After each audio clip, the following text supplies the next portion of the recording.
Nature by Ralph Waldo Emerson. Chapter 1. Nature. To go into solitude, a man needs to retire as much from his chamber as from society. I am not solitary whilst I read and write, though nobody is with me. But if a man would be alone, let him look at the stars. The rays that come from those heavenly worlds will separate between him and what he touches. One might think the atmosphere was made transparent with this design, to give man, in the heavenly bodies, the perpetual presence of the sublime. Seen in the streets of cities, how great they are. If the stars should appear one night in 1,000 years, how would men believe and adore and preserve for many generations the remembrance of the city of God which had been shown? But every night come out these envoys of beauty, and light the universe with their admonishing smile.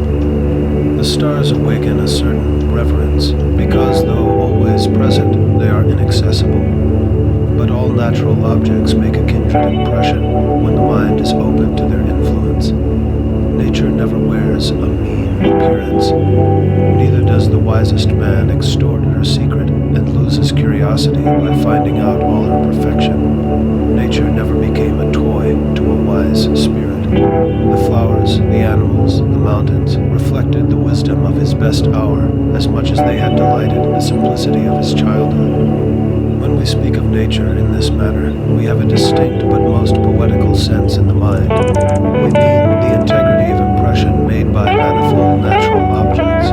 It is this which distinguishes the stick of timber of the woodcutter from the tree of the poet. The charming landscape which I saw this morning is indubitably made up of some 20 or 30 farms.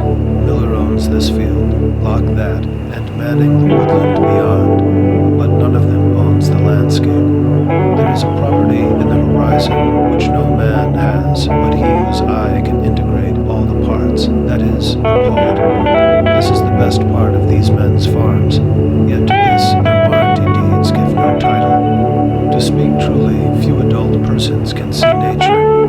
Most persons do not see the sun, at least they have a very superficial seeing. The sun illuminates only the eye of the man, but shines into the eye and the heart of the child. The lover of nature is he whose inward and outward senses are still truly adjusted to each other, who has retained the spirit of infancy even into the era of manhood. His intercourse with heaven and earth becomes part of his daily food. In the presence of nature, a wild delight runs through the man in spite of real sorrows. Nature says, "He is my creature, and, maugre all his impertinent griefs, he shall be glad with me." Not the sun or the summer alone, but every hour and season yields its tribute of delight, for every hour and change corresponds to